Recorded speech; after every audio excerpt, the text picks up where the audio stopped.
next time. And for everyone else, we'll see you back here in 10 days for a return to the aircraft series with a jet that began as a carrier-based strategic nuclear bomber, but served mainly as a tactical reconnaissance bird.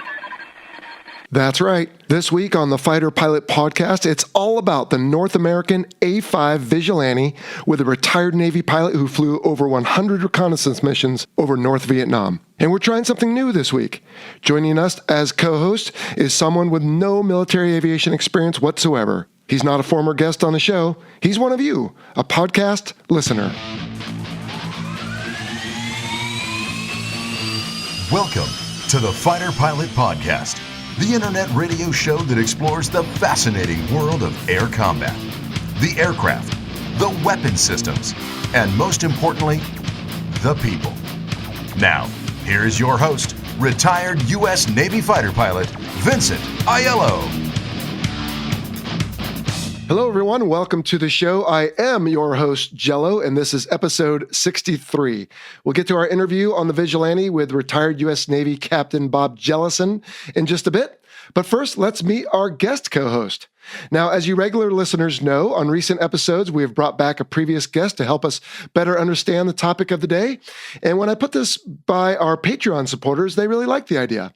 And then one of the supporters had a novel idea. He suggested we bring on a guest co-host who is not a military aviator, but rather a listener who can represent the audience.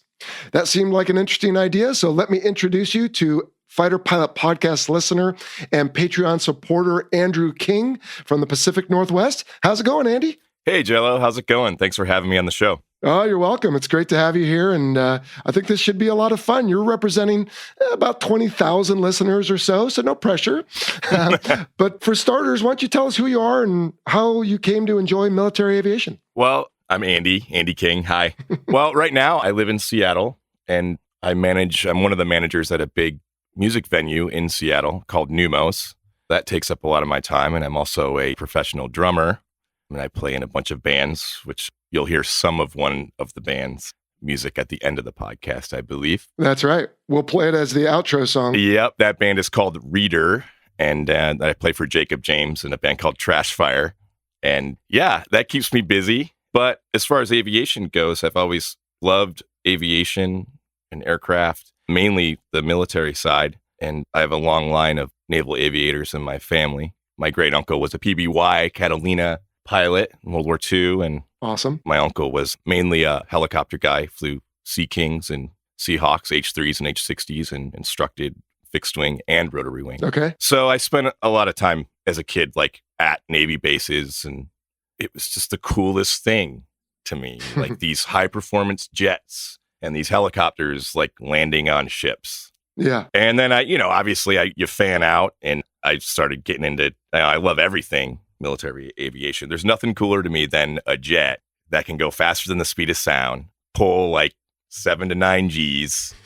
And the most amazing thing about that to me is the pilots that fly these planes. And it's good. It's incredible that someone can keep their wits about them while under these extreme circumstances, All right. So I'm just really enamored by it. And I think aircraft and airplanes are just a beautiful thing.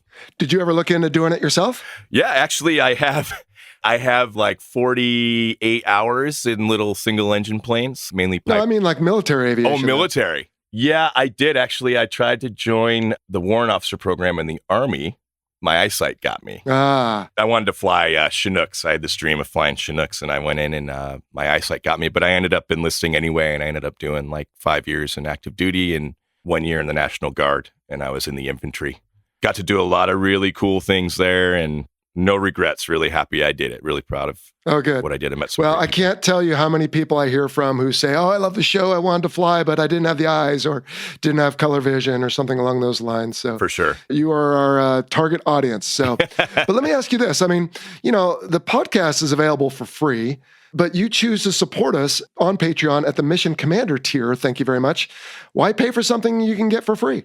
Well, I think I felt like it was something that I could actually like give to, if I was able to help out in any way, I felt like that was a good way to do it. And then here I am on the show, which is crazy. Like we've talked about before, like I wasn't able to actually fly in the military, but I also have this crazy knowledge about military aviation and an understanding of it, I guess. Mm-hmm. And for someone like me, this is a great way to share the knowledge I have to people that love this subject as much as I do. Yeah. We greatly appreciate it. And, Patreon is the place to help support us, but also gain access to all those exclusive benefits. It's pretty cool because at the level you are, of course, you get the early episodes. We got some bonus content, unedited interviews, all kinds of things. And then you and I think last month spent 30 minutes on the phone talking, and that's how the idea came up for doing this. So it's a good place to, like I said, help out and get a little bit more than what you just get for free on your favorite app player. So, all right, Andy, well, what do you say we cover a few announcements, and then I'll have you pose a few listener questions to me. Sound good? Sounds good to me. All right, awesome. Well, let's see. Last week's F-16 Viper demo team episode was a big hit, and many listeners asked if we could have more from our guest co-host of that episode, T-Day. So we'll see if we can get him to make a return in the future. What did you think of T-Day there, Andy? I thought T-Day was really great. He really had a good way of explaining things so the listeners could understand them. I could really follow what he was saying really well. Yeah. Awesome. Well, we'll see if we can't get him back. That'd be great. All right, let's see what else. Last Friday evening, November 15th, 2019, for those of you who are listening later, I had the honor of returning to my alma mater and speaking to the UCLA Navy ROTC Battalion at their annual birthday ball gala. And that was a lot of fun, celebrating the recent Navy and Marine Corps' 244th birthdays. And it was also great to get dressed up again. I was surprised I still fit my old uniform. And the midshipmen seemed to appreciate my remarks, so I distilled them into a musing we posted on our website earlier this week. And if you want to see what I had to say to those young folks getting ready to serve, you can head on over and check that out. Also, with the holidays coming up, which is a time people do a bit of shopping, we want to remind everyone of the many offerings on the shop page of the Fighter Pilot Podcast website. There you can find links to several great books, as well as our Cafe Press and Society 6 storefronts featuring military aviation-themed apparel and home decor. Andy, I know you're looking for that Apache helicopter throw pillow for your couch. Yes. That's where you can find it. Yep, still got those from last year. And for those of you subscribed to our newsletter, we will be emailing a list of various items and aviation-themed gear the team here at BVR Productions finds useful.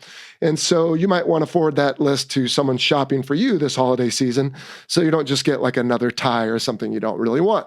And finally, we've been leading up to it for a while now. Yeah, go ahead, Andy. It's funny you brought up your old uniform. I was going to ask you if you put your old uniform on for that. I did, yeah. If you go to the museum, you can see pictures of it. You did fit in it, huh? It was tight. Yeah. Let's just say, now I sit in an airplane for hours at a time and don't really move around much. So it's a work in progress with me. But yeah, I did fit and I didn't pass out. So that's a win. I think my old uniform is actually bigger on me than it used to be. I think I lost some muscle mass along the way. I'm not as fit as I used to be. Well, drummers burn a lot of calories too. They do. Probably.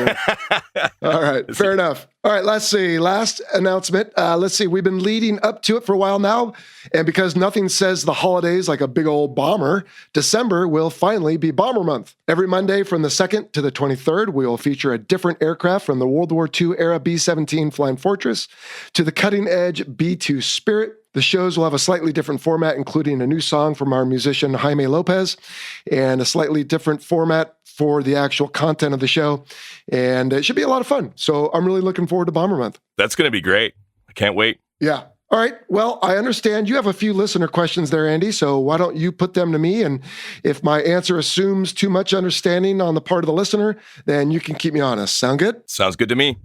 Here's the first question. It's by Mike Reed from Orange County. He says, I've noticed some VFA squadrons, 25, 86, and 136, are assigned to East Coast Air Wings, but are based at Naval Air Station Lemoore. Is it just a matter of space availability at Naval Air Station Oceana or other air stations on the East Coast, or something else? Yeah, that's a good question, Mike. So really what you have here is you have basing and tasking.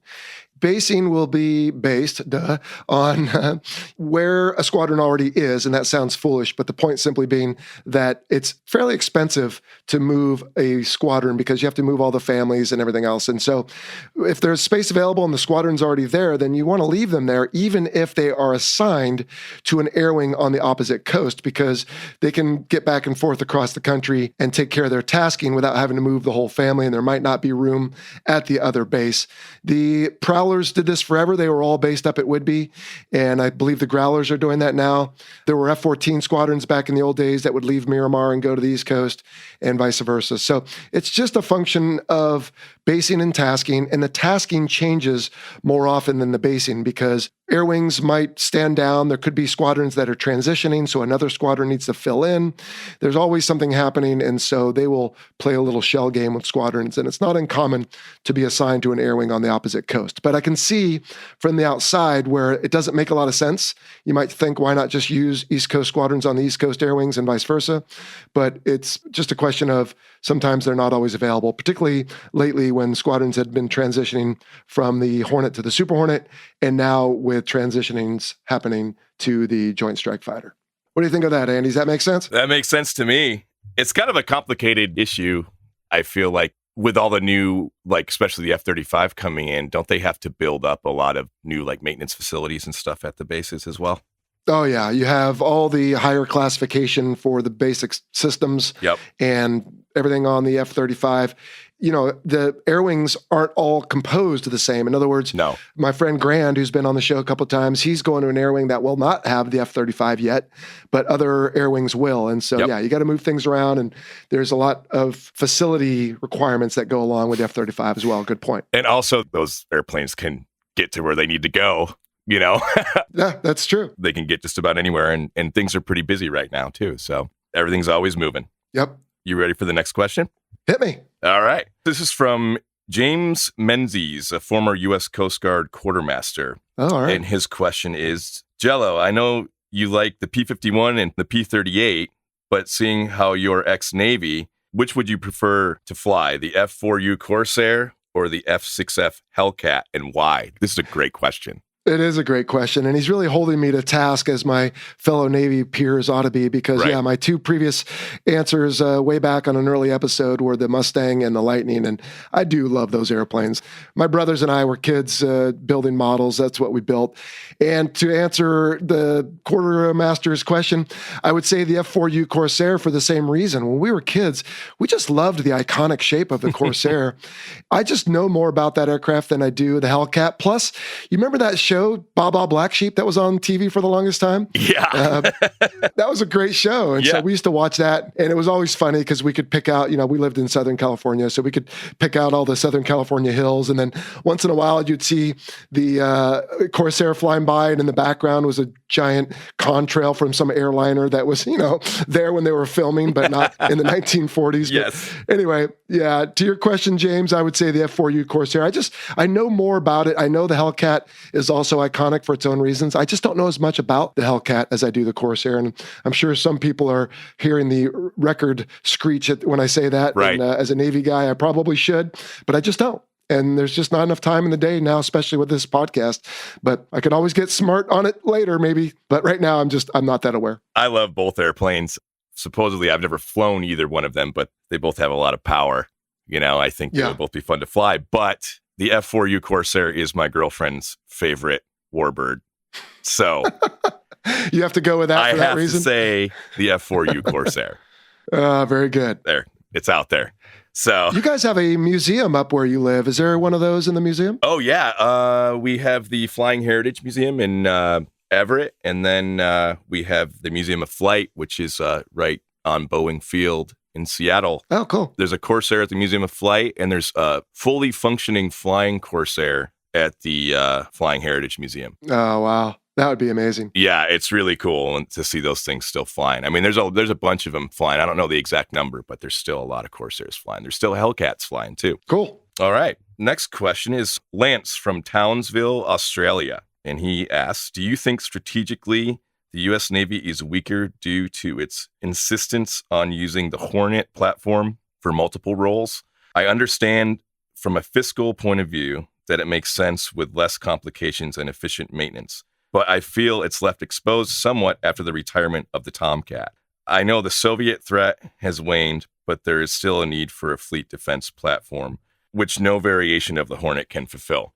This is also a great question and topic. Yeah. Well, I would refute Lance's last point. I think the AESA-equipped Super Hornet, especially with the more capable AMRAAM coming out, is capable of fleet defense. The question is it capable like the F-14 was?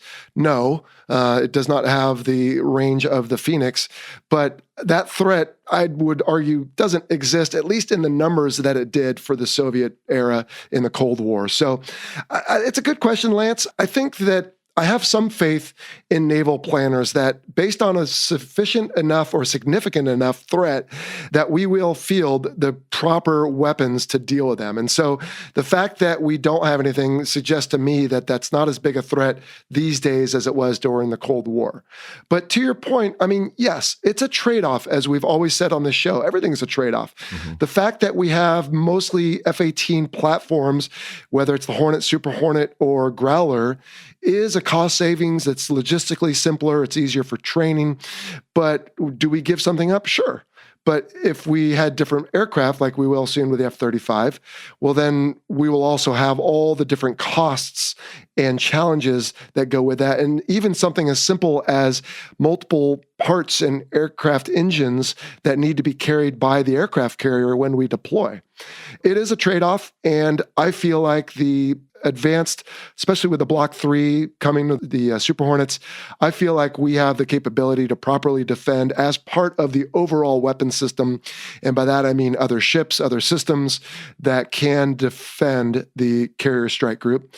But that being said, there was a recent article in the Economist, I believe it was, that talked about how as Chinese and Russian threats continue to advance, carrier strike groups may need to stand further and further away from their shores. And that's true. And that just goes back to the constant, arms race. Every time there's a new advancement, there's a new counter, and that's always going to be true. And so, yes, it's a trade-off. Are we weaker? I'm not prepared to say we are. I think it's a trade-off that we assume and we accept that we might be slightly better or worse at certain things, but it's a trade-off we're willing to make. You mentioned the Block 3 Hornet. That's the new variant that's going to have the conformal fuel tanks on it, correct? Yes, correct. Block 3 Super Hornet, just to be Super Hornet, clear. Sorry about that. Yeah, the conformal fuel tanks, hotter engines. I think they're going to have an IRST built into a centerline fuel tank and bigger displays. I need to get smart on it, but yeah, it's going to have a lot more capability, kind of blur the line, I guess, between Block 4, or I should say 4th and 5th gen, like a 4th and a half kind of gen. Yeah, kind of 4th plus or whatever. Yeah, I've read a little bit about that. Sounds like could be a pretty cool airplane. I mean, from what I've read. All right. Well, thanks everyone, as always, for the thought-provoking questions. But why don't we move on to our feature segment? And a quick disclaimer. So you had a chance to listen to this, Andy, and I know you heard some of the background sounds that we'll cut out in the final product, but we recorded this at Captain Jellison's home. And so there's a little non-standard noises that maybe you're not used to when we record in the studio. But other than that, what did you think of the interview before we get to it? Well, I thought it's really great hearing former pilots talk about the Vigilante because it's such a fascinating airplane to me. It's one of the more unique airplanes that's ever flown off of a carrier, I think. So it's just really great hearing from someone who flew it, no doubt. For someone who actually flew it. All right, well, let's get to it with retired U.S. Navy Captain Bob Jellison. Today we are discussing the A-5 Vigilante and its different flavors. And here to help me do that is retired United States Navy Captain Bob Jellison. Bob, how are you today, sir? I'm great. How about you? Good, thanks. Well, thank you for having me here in your home in beautiful San Diego. And that's the Pacific Ocean right outside the window. That's pretty nice. It's a nice place to live, I must say. For sure. Okay. And you said you've been here for a number of years. 40 years. In this home? Since I retired. Good. Well, let's get to know you a little bit better, Bob. Can you tell the listener where you're from, where your alma mater was, and what you did in the Navy? Well, let's see. I grew up in San Diego, starting in the 3rd grade. My dad was a pilot during World War II, and he was a service test pilot for what was then Consolidated Faulty Aircraft. Oh. And he flew B-24s and PBYs. So then, after I graduated from high school, I went on to San Diego State College, and that was during the Korean War, and I was a junior, and my friends were getting drafted. So that seemed like a good time to think about doing something else. So I was interested in aviation, and I could join the Navy NAVCAT program at that time. Yes, we've discussed that before. Yeah, so I did that, and went through flight training. And then I was assigned to an F9 Cougar Squadron, which was the first Navy transonic jet. My second tour was in the F3H Demon, which was, I must say, sort of a crummy airplane. It was the Navy's first all-weather fighter. Okay. And it was way underpowered. In fact, the engine that they originally bought for the aircraft, wouldn't even take off with that engine, or would barely take off. And so that does sound underpowered. So the ones that hadn't crashed already, they shipped down to NAS Memphis on a barge and to use it for technical training. Then they installed the only engine that was available was the Ellison J-71 from the Air Force B-66 bomber. And that was a problem too, to tell you the truth. When the airplane would fly into moisture, the engine would quit. Oh, geez. In the early ones, that was bad, and it had a bad ejection seat, so that was a problem. So a widowmaker. Okay. It was, yeah. So later they worked around that and put a Martin Baker seat in it, so it was a better airplane. But anyway, that was an interesting tour. And so before I got out of the Navy, before I stopped flying, I was very happy to fly Vigilantes, because that was a beautiful airplane. So I must say, when I was assigned to the Vigilante Squadron, I really had never seen one. I didn't even know what they were all about, and so I was pleasantly surprised when I got to NAS Sanford to find out it was really a beautiful airplane, great performance, wonderful engines. The same engines that were are in the F4 Phantom. F4 Phantom, that's right. And the Air Force B-58 Hustler bomber, yeah. All right, well, great. Let's talk about the A-5, because this was, and I don't know if we should call it the A-5 or the RA-5. I mean, ultimately... Well, it started off as an A-5A. Right. Well, it actually, right before the Navy merged with the Air Force's nomenclature system, it began as the A3J, I want to say. Yeah, it was, right. And then, in the 50s or 60s is when everything went to the system what we know of today. Yes, so you have the F4 and the A4, and So... But I'll just call it the A5A. Okay. Sure. It's easier than trying to remember all these designations, for sure. Okay. Well, and this aircraft might be well suited to starting with the variants and talk through maybe chronologically where they were. Because in the mid-50s, as I understand, North American said, hey, the Navy's going to need a strategic bomber from a carrier, which seems kind of crazy today. Exactly. We haven't had one since, but we had the A3 Whale, I think, prior to that. Yeah. And so they came up with what we will call, the A5A? Yeah, A5A proposal, yes. All right. And what can you tell us about that aircraft, Bob? Okay, well, it seems like a pretty amazing aircraft. It would fly up to Mach 2.5 at 50,000 feet. And it set an altitude record, sort of zoom to climb to altitude record of 91,450 feet, which was pretty amazing. And of course, once the aircraft got up to 91,000 feet, the air was too thin, so there was no control. And the engine had both flamed out because there was not enough air to run the engines. So the airplane there sort of fell down on its back to denser air and just recovered by itself. And they were able to land it safely? Yeah, we landed it safely. I did read that on that particular flight, they went to their maximum forward speed and then basically went up as if a ballistic projectile. They started off at 40,000 feet at Mach 2.1. Okay. And then they just went on parabolic. Straight up, and that parabolic arc. And anyway, at the end of the parabola, they ended up on their back. And so that's where the airplane fell down on its back. Okay. And it was carrying, I think, 1,000 load. Yeah, 1,000 kilogram. Okay, load. 2,500 pounds. And so it set a record. Okay. Yeah. Well, it was a supersonic nuclear strike bomber to carry a nuclear weapon, obviously. Right. And one of the unusual features about it was the bomb bay. And it was a tube located between the two engines. And the weapon went in first, followed by two fuel tanks. The problem they had was releasing the weapon. And if they're doing like a loft maneuver, that would tend to get hung up. And if they're flying straight and level, it would also get hung up. So whatever they did, it got hung up in the bomb bay. So that was not good. So Bob, when I think of the word bomb bay, I think of a couple doors that swing open underneath, like on a B-52. Is that how it was on the A-5? No, it just had a tail cone on the back of this tube. So it was loaded up the rear end of the airplane. Loaded up through the rear end of the airplane with the fuel tanks, and the fuel tanks and the bomb all went together.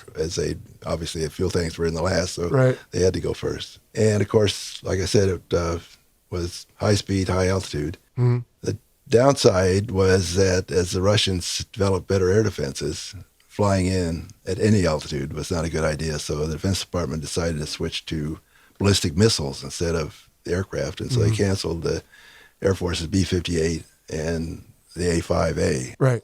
But then the Navy had these aircraft. See, before they canceled it, the Navy started on an A-5B, which essentially added fuel tanks behind the cockpit, and so it had a slightly different wing.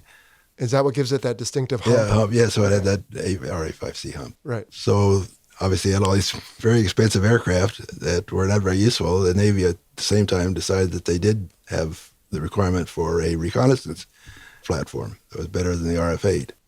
And so essentially it was pretty easy to modify the airplane in that they added a canoe to the bottom of the aircraft that carried an array of cameras and side-looking radars and IR sensors. And then they had a PECM, passive electronic countermeasures system that fit in the aircraft where the nuclear weapon would have fit. So it was in the front of the bomb bay.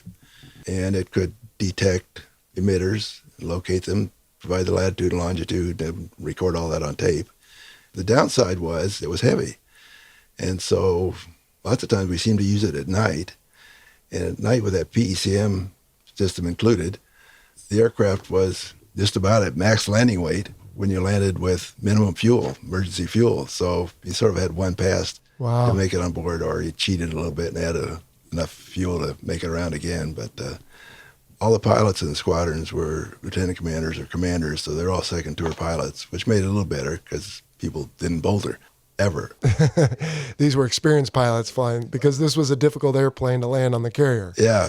Okay. So there weren't a lot of ensigns, first-term ensigns out there flying these airplanes. So that made it a little easier. And so the A5A and B turned into effectively what we know as the RA5C. Yeah. And that was the, I would argue, definitive model for the Vigilante. Yes, and so they made a lot of those. They made 95 RA5Cs, and then they converted the A5As that they had in A5Bs to the RA5C specification after they finished the production of the RA5C. Okay.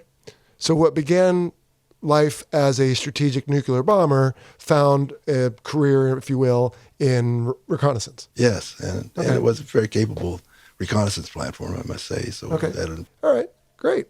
So in its previous role, we talked about some of the avionics it had, but in its previous role, what was the weapons it would carry or armament? Did it have, obviously it wasn't designed for air-to-air, so I'm guessing no missiles or gun. A nuclear weapon is all it had. Okay. Exactly. And that was carried internally, as we discussed. Was there also a couple hard points on the wings? Well, they added hard points on the A5B, and so it could carry weapons on the wings. In fact, we practiced just bombing at a bombing range with weapons carried on the RA5C, which was sort of a useless exercise, but that's what we did anyway. Okay, so that wasn't a mission it was ever going to pursue. Oh, all right. Although the RA5C still didn't have a strategic mission, we had targets associated with nuclear war. Okay, so we've alluded to the fact that it was difficult to fly on the ship, but it was also very fast. And I'm guessing those go hand in hand because generally an aircraft that does well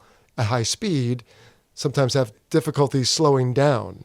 So for performance of this aircraft, what was the fastest you ever saw flying it, Bob? Mach 2 at 50,000 feet. Was there any part of it that was low altitude? Probably for your... Well, when we flew missions over Vietnam, we flew missions at 6,000 feet. Okay. We'd fly in minimum afterburner to eliminate the smoke trail, and that would put the plane just right at Mach 1. And our F4 escorts were carrying drop tanks because they didn't have as much fuel as we did. And so sometimes they said it was sort of exciting because trying to keep up with us was not possible, but they'd fly as fast as they can. And so, anyway.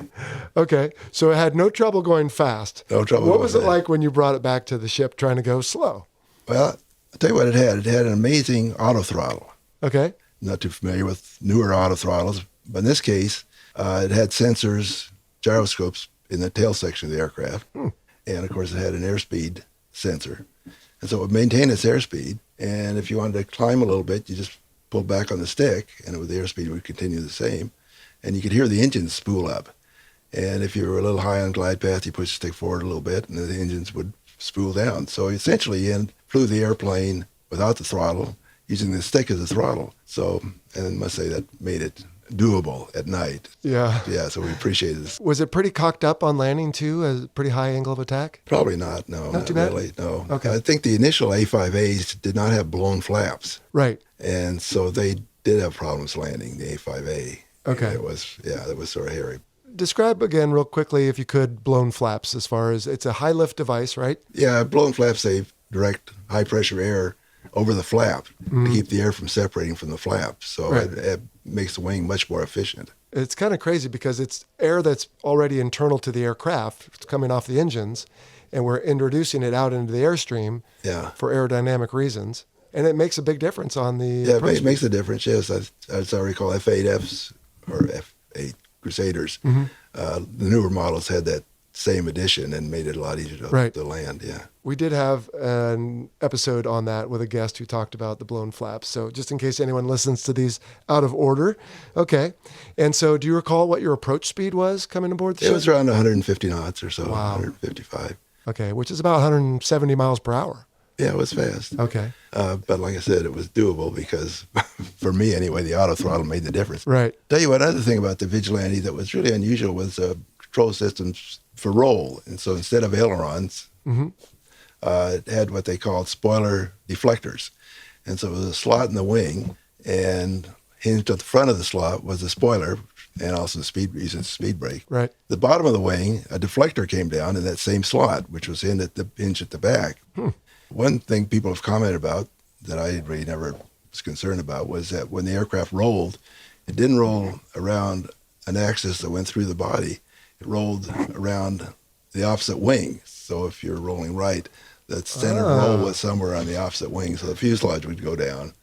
And whereas ailerons, obviously, it tends to balance, and one wing goes up and the other goes down. Well, in this case, the one wing would just go down. That is an interesting distinction. So in other words, if you had a model of the A5 in your hands and you put your one finger on the nose and another finger on the tail cone, a normal airplane would be like someone spinning that in your hand. It would spin around that axis. Yeah. But what you're saying is, imagine grabbing the wing between your thumb and finger, and now it's rotating about that pivot point. Yeah, or somewhere in the middle of the wing. Or up. Right, not quite that extreme. Okay.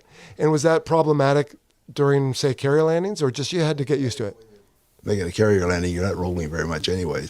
Sure, but small corrections or anything? Yeah, they didn't make a difference there. But just flying the airplane, it was different than other airplanes. Yeah, it was different than other airplanes in that regard, yeah. Wow, that is amazing. But it was a really nice handling airplane. It was the first production airplane with fly-by-wire. And it also, interestingly, used a great deal of titanium and really high-strength aluminum. In fact, the wing, upper section of the wing, was milled out of a single piece of this high-strength aluminum. And it had titanium leading edges, the airplane.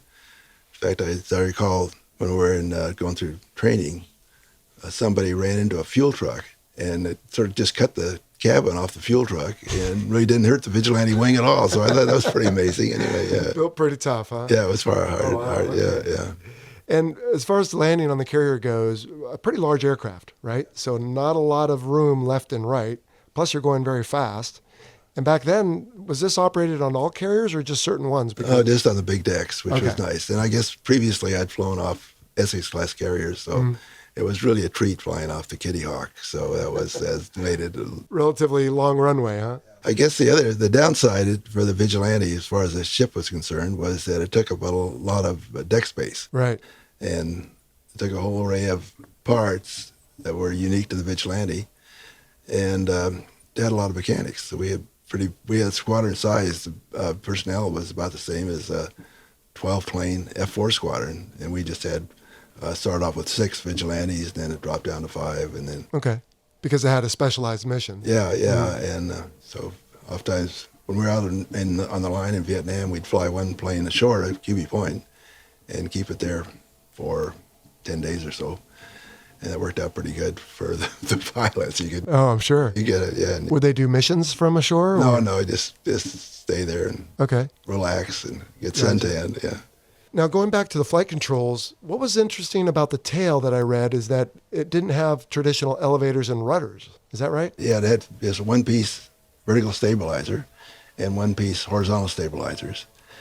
And I guess the one thing that was sort of interesting was that when your flaps were up, the vertical stabilizer had very little throw, like it would go like 3 degrees. And so I remember one pilot, I was taking off at Sanford, Florida, and he didn't appreciate the fact that his flaps were up. And so the airplane started running off the side of the runway, and he put his hook down, and then he and the RAN, the guy in the back, ejected, and they came down about right near the airplane, and the airplane was still an afterburner, hooked onto the cable arresting wire. So the airplane was okay, except it was missing 2 seats and 2 canopies. But all right, so it was a handful to get onto the carrier. How about getting off? Obviously catapult shots are fairly easy, but was it pretty violent? It had a really long nose, and the nose was flexible. You learn after the first cat shot to fasten your seatbelt really strongly, so make sure you're strapped in well, because it would bounce your head right off the canopy. It'd bounce you up and down, yeah. So bouncing your helmet off the canopy is not a good thing to do. Oh, gosh, I would think not. And then how many missions did you end up performing in Vietnam? Well, I flew about 100 missions. 100 missions. For North Vietnam. Now, was that pretty rare? Because I read that this had a fairly high rate of loss rate. Loss, because you would sometimes show up over the target first and then again last. Is that right? Yeah, that's right. In fact, Vigilante had more losses per mission than any other aircraft. So they lost, I think, about 18 aircraft to AAA, SAMs, and other things. I think as the war went on, they made improvements to Vigilante, better electronic countermeasures to start with, and we learned a lot about what altitude to fly at. I think early on they flew at real low altitude, and they suffered losses due to just ground fire, small weapons. And then later, the Navy came out with a Shrike missile, which would home in on radars. And so they had aircraft that were specially designated, called Iron Hand aircraft missiles, and they would orbit near where you were flying. And if a radar came up, they'd fire the Shrike missile, and then if they shut the radar down, the missile would still home in on where the radar was. And so it obviously catches the attention of people operating these radars. I turn on my radar, maybe something bad's going to happen. So, and it did lots of times. Wow.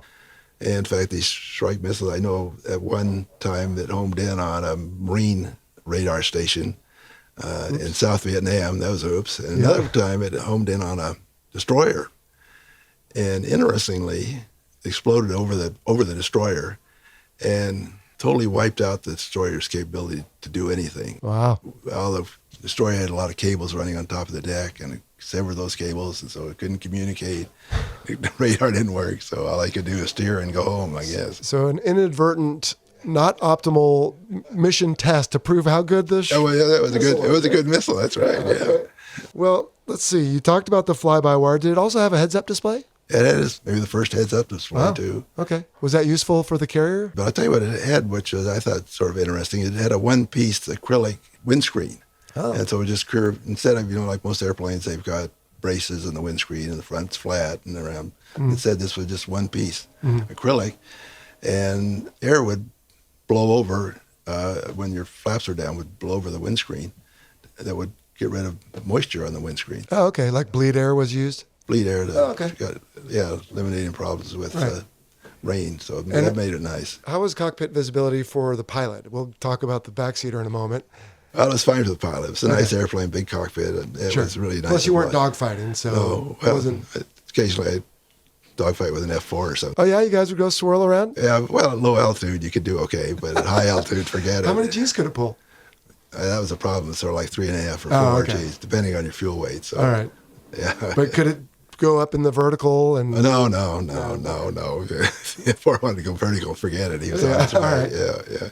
So it wasn't a fair fight, but hey, you guys like to mix it up. In fact, I guess one time I remember losing my radio, and so I passed the lead to the F4, and we were going to coast out over Laos, then fly down south and go out to sea over South Vietnam.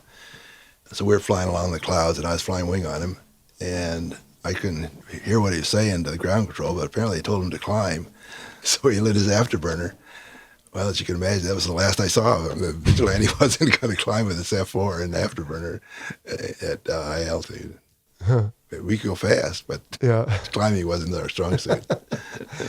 Now, did your A5 it had the same engines? Did it have afterburner? Yeah, it had afterburners, okay. Yeah, you said that earlier. A lot of power, so it was a great airplane, yeah. How much fuel did it carry? I'm not sure exactly how much fuel it carried. Plenty, though. Were your missions fairly long, or were they? Yeah, we really didn't need to tank on most missions, so that was nice. But it had the capability? Yeah, we could tank, yeah. Okay. Yeah. But like a lot of airplanes, tanking was not amazingly easy. The probe was in front of the airplane so you could see it. Mm-hmm. Turns out it still wasn't easy. You appreciate that, I know. Yes, I can imagine. Well, in good weather, when you're proficient, it's mildly fun. It's like a challenge, but yes, when you need it, or it's nighttime, turbulent weather, then that's it. Well, that's right. It's sort of like landing at night at Vigilante, where, like I mentioned, you could only had one pass to make. And the idea of climbing up and rendezvousing with an A3D tanker over the ship at night, it seemed like it was just unimaginable. So the answer was get aboard in that first pass, because you don't want to go around. Yeah, I can imagine. Okay.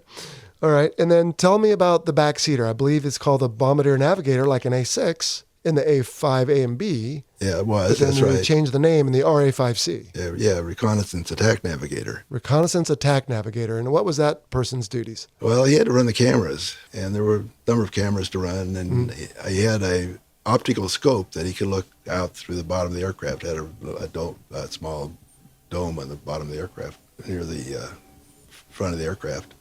So he could see through there. The problem he had, or I would have had anyway, is it had almost no windows in the back. It had just two little teeny windows up above his shoulder level, so he couldn't see out. And so the downside of that, I know in one case, Vigilante was making an approach at night, actually the CO of the squadron, and the LSO was saying, power, power, power. And so the guy in the back, he decided he had it with that, so he ejected. Wow. The plane landed safely, but he landed somewhere in the ocean, and the plane was short one canopy and one ejection seat. So he only went himself? He didn't take the pilot with him? No, he couldn't do that. The pilot could take both people, but the guy in the back could only take. Oh, no kidding. Okay. So he was running the equipment. Was the pilot involved with that as well, or was it pilot mostly following the prescribed route? Yeah, prescribed route was really what it's all about. Yeah. And altitude and speeds. Okay. In retrospect, I wish I'd ridden in the back of a R.I.P, because I would have had greater appreciation for what it was like back there. And of course, like I said, we had side-looking radar. I must say it had a really good ejection seat, and it had arm and leg restraints, but still if you ejected 600 knots, which some people did, it was not helpful. Yeah. No, I would think that. Yeah. Flail injuries and low survivability rate. But on the other hand, if it's either that or sure death. Yeah. Did you ever have to try the seat out? No, but one of the pilots in another squadron ejected off the coast going fast, and he broke both of his arms, and he landed in the water fairly close to the coast. He couldn't do anything with his arms, so he got caught up in the shrouds of the parachute. And so they came in with a helicopter to pick him up. And meanwhile, people were shooting at this helicopter from the shore, and they dropped the crewman into the water, and he really couldn't help. So then the helicopter took off, but there was an Air Force seaplane nearby. And the seaplane came in and apparently snatched him up very quickly, got him into the airplane, and got rid of him. Anyway, they seemed to really know what they were doing and took off, That's crazy. Well, that's good to see. Even back then, the Air Force and the Navy, despite some fun rivalry, can still help each other out when the chips are down. Yeah, that's okay. Right. Yeah. So, Bob, where would the listener who doesn't already know about the A5 Vigilante have seen it? Maybe either in the news, was there anything like maybe in Cuba or in any movies where it was featured? I mean, how do people know about the A5, specifically the RA5? Well, I must say there's one down in San Diego on the Midway carrier. Oh, so there's one on display there. One on display there, and there are some others on display elsewhere in the country, and aircraft museums. But that's about it. We're talking about an airplane this was 50 years ago, so it was probably in the news back 50 years ago. And it didn't have a particularly long life, right? I mean, it was designed, in the mid-50s? Yeah, 59, I think. First flew in early 60s, but then retired already in the 70s. Yes, I did. Yeah, okay. Yeah. And not very many built. I want to say just a few hundred. What did I say? Yeah, almost 200. By the time they modified all the A5As and A5Bs. So and then we had, during my first cruise, they went into production and built 39 additional A5s, RA5Cs. Okay. And so we got those in the squadron for the second cruise. So that was really nice. We had brand new airplanes. So in other words, they were built to be RA5Cs. They weren't converted A's and B's. Okay. And so they were nice. And they had a modified wing, sort of an extension of the wing root, which apparently was designed to cause better airflow over the stabilizers when you're coming in for a landing. So that was nice too. So they had incorporated lessons learned from earlier models. Okay, well that's fairly common. All right.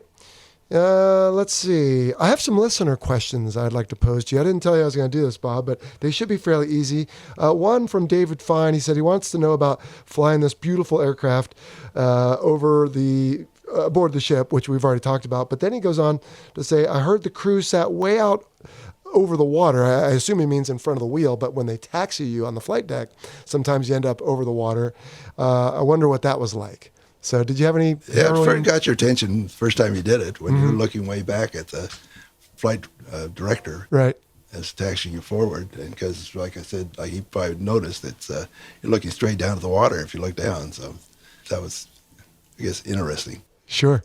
And then Steve Garcia also asks about landing aboard the ship, but he says, were there any special tactics a Vigi driver might employ to compensate for aircraft characteristics? So when you landed, I presume, other aircraft aboard the ship, was there anything special you had to do in the Vigilante? No, it's a nice airplane. It's great control system. Yeah. Fly-by-wire system. Flew, anyway, there were no problems at all. And of course, like I said, flying off the Kitty Hawk was great after flying off Essex class carriers at night. Right. It was a real pleasure to be. Just because it was such a larger, relatively ship. Okay. Yep. All right. Now, I don't know if you were prepared to answer this one, but Lyman Howard says, were there any groundbreaking features that were carried on from this supersonic strategic jet onto other fleet aircraft? Do you know of any? Because this was built by North American. Yeah. And they built, I think, as well, the T-2 Buckeye and a few other aircraft. But do you know of anything that carried on for other aircraft? Obviously, they didn't keep, for example, the entire moving surfaces of the vertical stabilizer, but the F-18 does have the horizontal stabilators, as they're called. Okay, yeah, no, I'm not sure. Obviously, fly-by-wire, heads-up display. Right. Windscreens, obviously, didn't carry on to other aircraft. Blown flaps. Not sure if Vigilante was first to have blown flaps, but we did have blown flaps, yeah. Okay. Scott Morris wants to know, other than the reconnaissance systems, which we talked about, what were the other duties of the NFO? So obviously during the strategic portion or the tactical portion maybe of the mission, that was his primary responsibility. But other times, I assume there were crew duties you would share. Did he help, for example, in carrier landings as far as providing you any information? Or what other duties would the RAN have? No, he's for the most part pretty quiet. I'll tell you one experience I had, which was some interest, at least to me. I was doing night carrier calls in the Enterprise, and I was the only airplane in the pattern, and it was 4:30 in the morning. Wow. And it was a dark night. Every time you landed, you had to be refueled. And when you were refueled, the fuel went into the bomb bay tanks. And then when you flew upwind, you transferred the fuel from the bomb bay tanks to the wing tanks so you could get the center of gravity right for landing. And so, anyway, like I said, it was 4:30 in the morning, flying upwind. And obviously we had a nice big gyro horizon, which is really pretty much all you needed to depend on for the most part. RAN said, hey, you might check your attitude. And so I looked over my shoulder, and I was essentially turning downwind, and I could see the carrier. Huh. And the gyro horizon had somehow failed or come unplugged or something during the cat shot. Oh, gosh. And so it was staying nice and level, and the airplane was rolling. Well, it turns out there was also a little small other backup gyro horizon there, which I should have been looking at, but I wasn't. But anyway. Well, we tend to get a little, it's called the circadian low. That's right. Yeah, I guess so, yeah. All right. John Scobie says, what aircraft did it replace in the fleet? I think we talked about that. Or at least it complemented, right, the A3. Well, probably the RF-8, Photo F8 was the plane that it really complemented to some level. And then I'm not sure about these, but what were equivalent aircraft in Soviet or Chinese or even friendly countries? Was there anything like this anywhere else in the world? No, I guess the one aircraft that was similar was a B-58 Hustler. Right. That was another aircraft that had essentially the same performance characteristics. Only flown by the Air Force, then? Air Force, yeah. Okay. And they had a lot of accidents, and they sort of disappeared pretty quickly. All right. And then John Clark wants to know, and I think we've talked about some of these, what quirks or features or bad habits, in his word, are included in the A-5 that differed from more prolific other aircraft? Was there anything that was, again, specific on this that you didn't have to deal with, or that you did have to deal with that you didn't on others? No, it was a really nice airplane. I loved flying it. Good sized cockpit, flew fast, a lot of power. It was just a nice airplane. I liked it, yeah. Okay. Now, Bob, when you think back on your career flying the various aircraft, and today we're focusing on the A-5, is there one mission or one experience that stands out in your mind that was either harrowing or really defined your time in the A-5 specifically? I could talk about the F3H Demon. Clearly.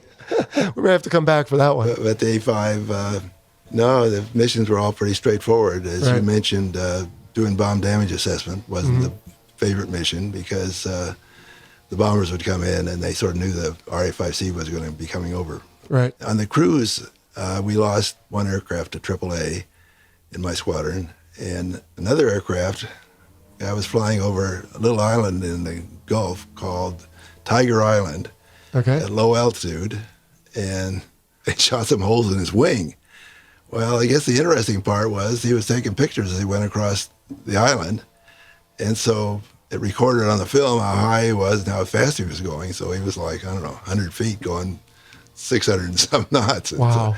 So anyway, it came back to haunt him when he said, hey, wait a second, what are you doing down at 100 feet flying over this island? You didn't even fly over it, just screwing around. So, jeez. And they were shooting at him anyway. Yeah. Oh, wow. Well, how many hours did you end up with in the A-5, do you recall? 2,000 hours. 2,000, okay. Was that your high time aircraft? Probably not, no. But yeah, I flew a lot of hours in T-33.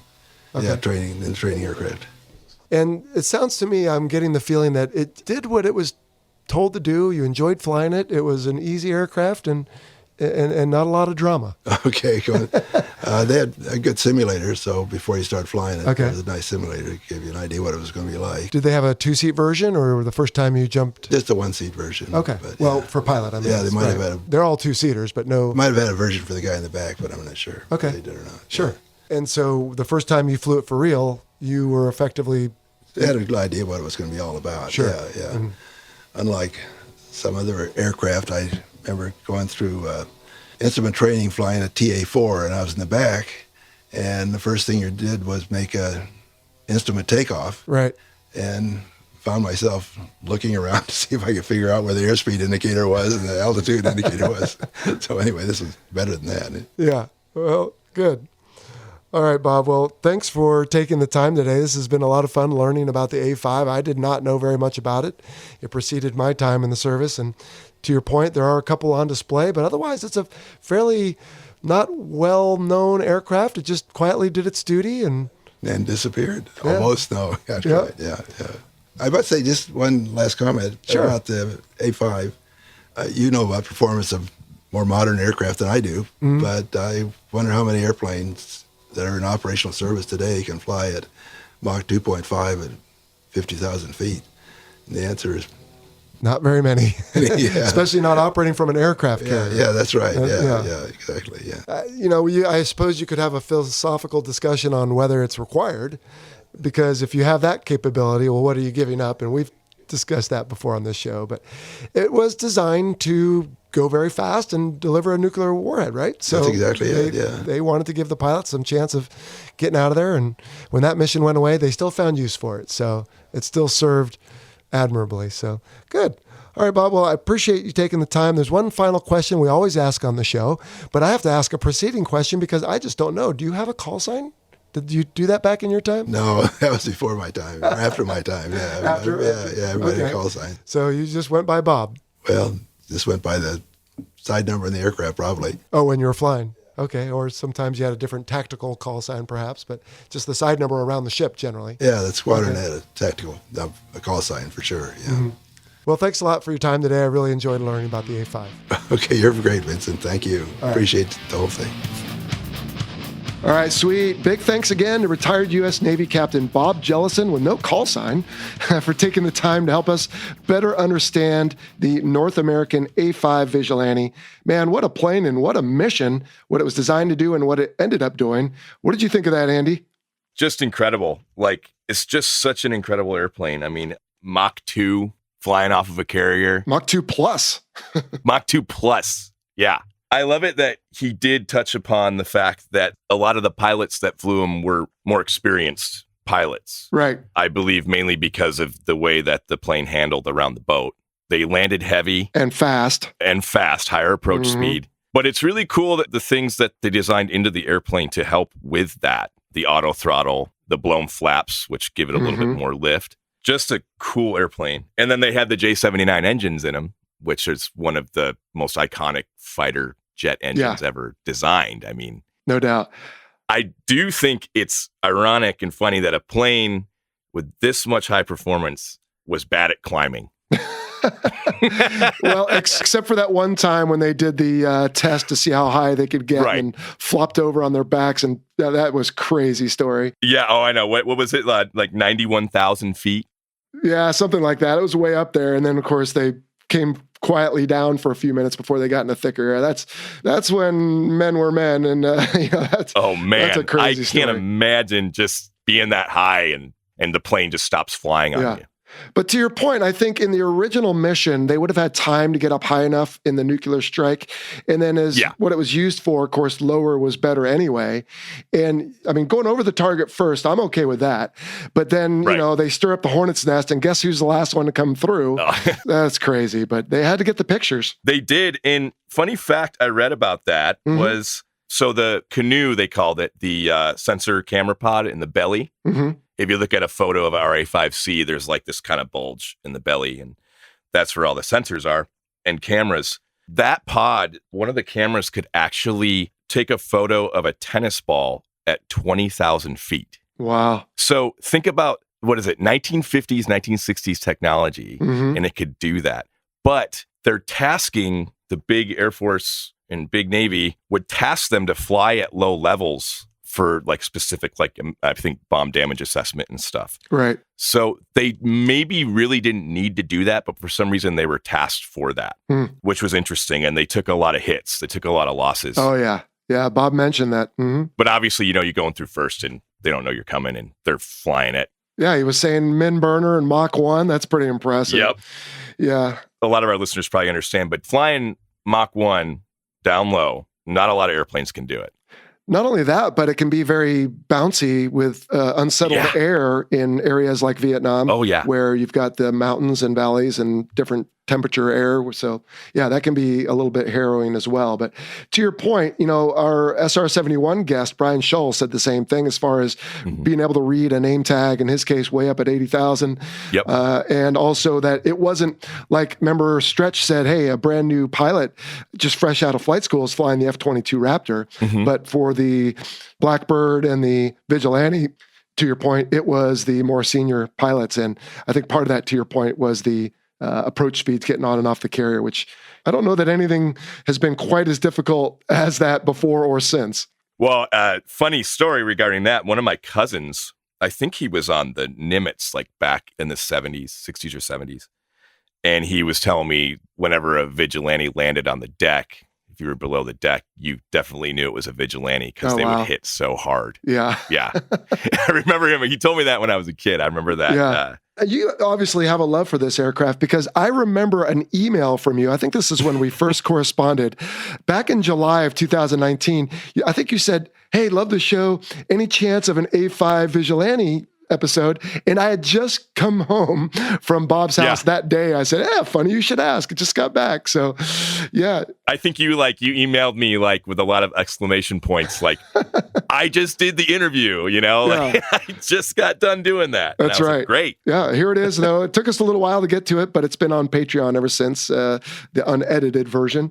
Did you say you had a relative who saw like the last one fly or something like that? Yeah, my uncle was an aviator in the Navy, and he told me a long time ago. I just talked to him a couple days ago. Cool. I was like, You remember that story you told me about the last A-5 flying over you? And he was like, yeah. And I think they retired him in 79. Okay. And he joined the Navy in 77, I believe. So, he had been in for 3 years. But yeah, it flew over his head. That's cool. I don't know what base he was at. You definitely saw the last Vigilante fly over his head. So it's not like you still see these things at air shows. I mean, that's obviously not everyone's going to get a chance to say that. So, and I guess there are a couple on display in various places. I honestly cannot remember seeing one on the Midway. I'll have to go back, but he says there is. I definitely want to go check that out. Yeah. I haven't been to the Midway Museum, but it would just be awesome to go check that museum out. Oh, for sure.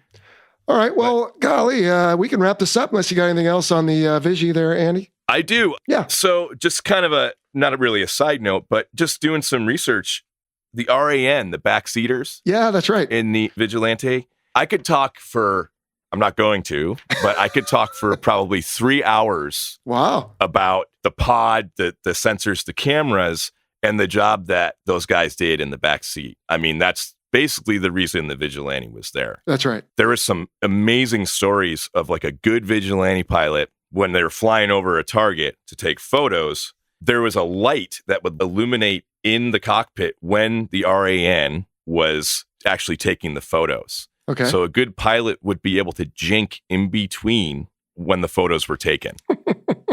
You mean like when he's being shot at? Yeah. Wow. And so I read that in one of the books I got, but okay. I was like, are you kidding me?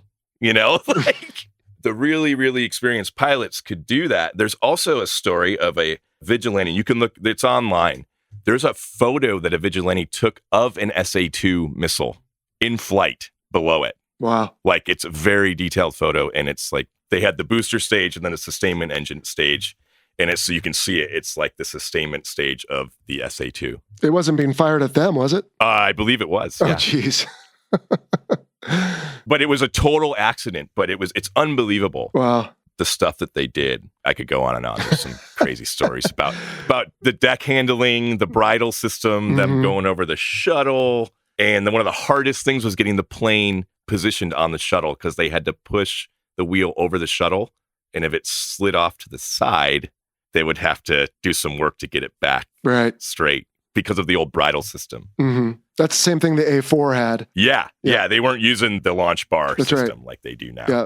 Well, if that happens, then of course it slows down your launch, which can keep the guys trying to recover from coming down and can hurt their gas. So yeah, I could see where that would be a big deal. Yeah. So just a lot of crazy stories that I read about this airplane. It's safe to say you are a Vigilante fan, huh? I am. Awesome. I am. Well, we will add that term RAN, which is like a bombardier navigator, to the glossary, as we will the few other terms, as we normally do. Otherwise, man, let's wrap this up. I want to thank our latest Patreon strike lead, Alexander Gillis, and newest air boss, James Kurikoff. As a reminder, the views expressed in this presentation are the personal views of the host and my guests, and do not necessarily represent the position of the Department of Defense or its components. Andy, I guess we don't have to worry about who you're representing necessarily, right? And but thanks for helping out on the show today. That was a lot of fun, and I thought you represented the listeners well. And we're going to hear one of your songs here on the outro, aren't we? Which one is it? This song is called Skeleton. It's from the record Engrams that my band Reader just put out in August, and you can find it anywhere on Spotify or iTunes. Sweet. So enjoy it. And we'll leave a name of the band and the song in our notes. But Andy, thanks a lot. That was a lot of fun and cool. Well, we'll catch you on Patreon real soon, Andy. And for everyone else, we'll see you back here in 10 days for the kickoff of Bomber Month. Until then, take it easy. See ya. See ya. You've been listening to the Fighter Pilot Podcast, brought to you by BVR Productions. Got a question for the show? Send an email to questions@fighterpilotpodcast.com or leave a message on our listener line at 877-MACH-101. That's 877-622-4101. Be sure to check out our website at fighterpilotpodcast.com. You can also find us on Facebook, Instagram, Twitter, and YouTube. For exclusive Fighter Pilot Podcast content, check out our Patreon page. Please like, follow, and subscribe to the show. And don't forget to share us with your network. Thank you for listening.